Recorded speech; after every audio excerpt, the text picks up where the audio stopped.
Halo teman-teman Sobat Indonesia Belajar, jumpa lagi dengan saya Budi di catatan seorang dosen. Pada edisi kali ini, saya ingin berbagi cerita seputar perjalanan saya bersama PyCon Indonesia. Yuk, simak sesinya.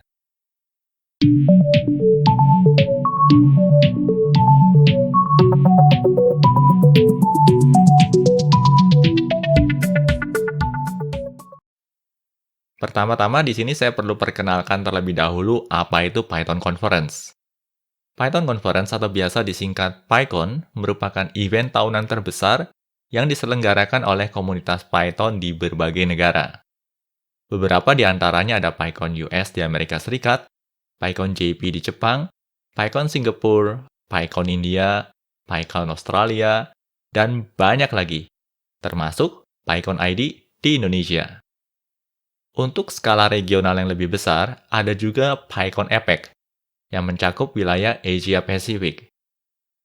PyCon menjadi ajang berkumpulnya para pengguna dan penggiat bahasa pemrograman Python, atau biasa juga dikenal dengan istilah Pythonista. Dalam event ini, beberapa di antara Pythonista akan share sejumlah eksplorasi pemanfaatan Python programming untuk mendukung pekerjaan mereka di industri, akademik, penelitian, ataupun fun projects yang sedang mereka garap. PyCon secara umum termasuk PyCon Indonesia berada di bawah naungan Python Software Foundation atau biasa disingkat sebagai PSF. Saya pertama kali mengetahui keberadaan PyCon di tahun 2012, sewaktu saya masih di Australia. Kebetulan saat itu PyCon Australia 2012 diselenggarakan di Hobart, Tasmania, kota di mana saya tinggal untuk studi.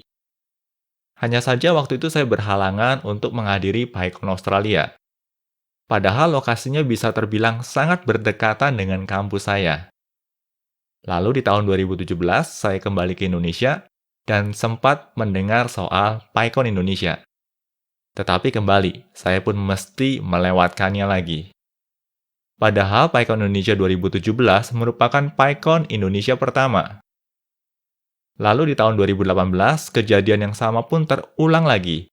Saya kembali melewatkan PyCon ID 2018.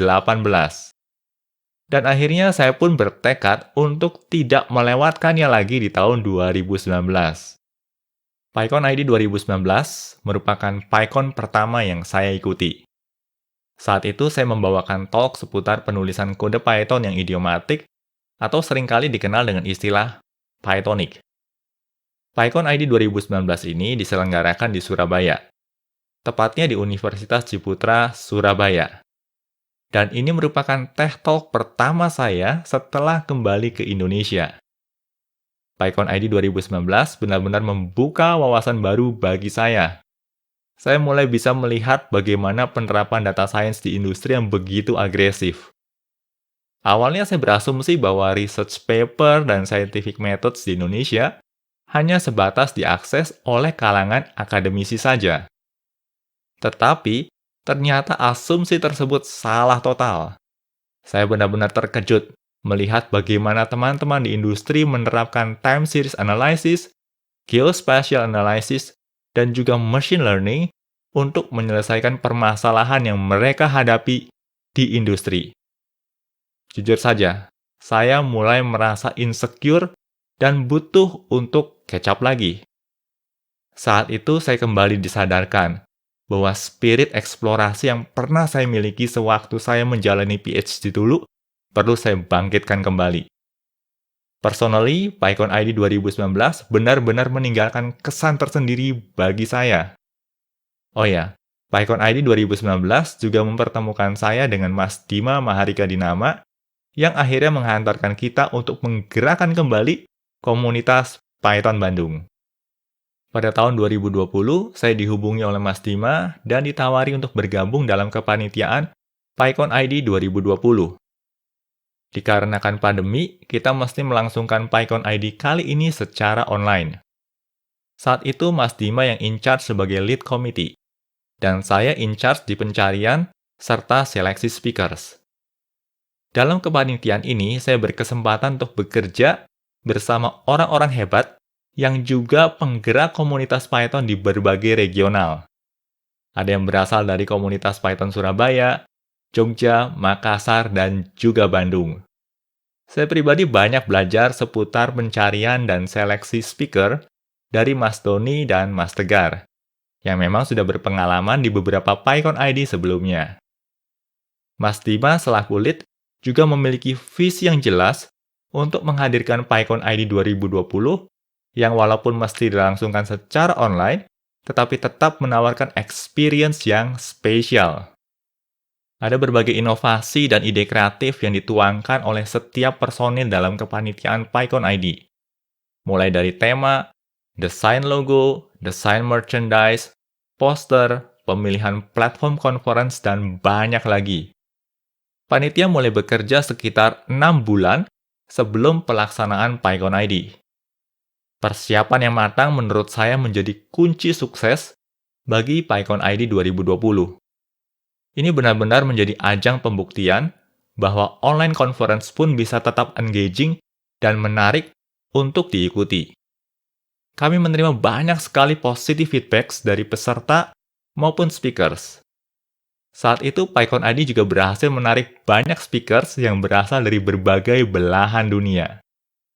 Hal ini sangat dimungkinkan karena conference dilakukan secara online. Ada banyak hal yang saya pelajari sewaktu bergabung dalam kepanitiaan PyCon ID 2020.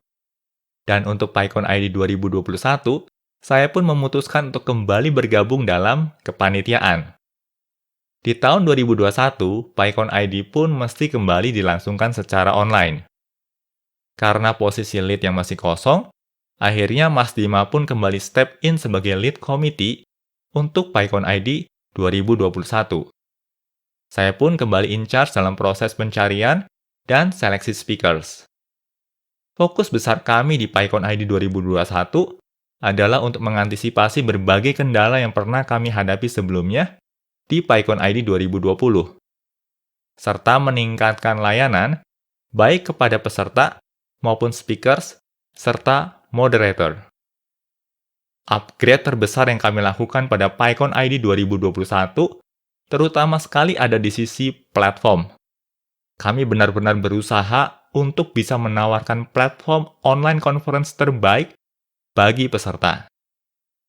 Selain itu, kami juga berusaha lebih baik lagi dalam mendistribusikan merchandise ke peserta maupun speakers, termasuk juga pendistribution merchandise ke luar negeri.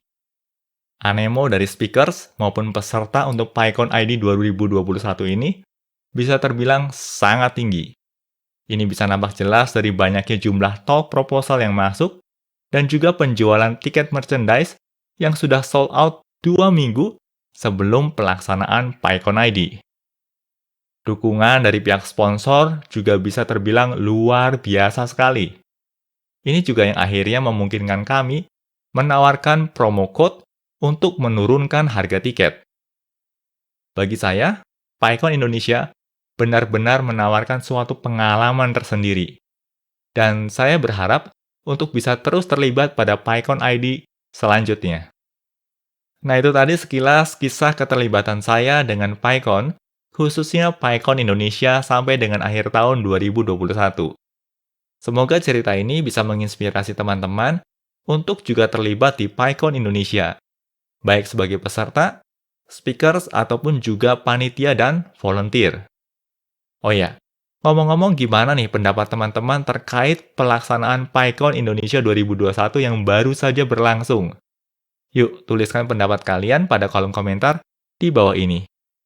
Dan bagi teman-teman yang menyukai ataupun mendapatkan manfaat dari sesi ini, teman-teman bisa memberikan like pada videonya sebagai feedback sederhana kepada saya. Demikian edisi catatan seorang dosen kali ini. Salam Indonesia Belajar, banyak belajar biar bisa bantu banyak orang.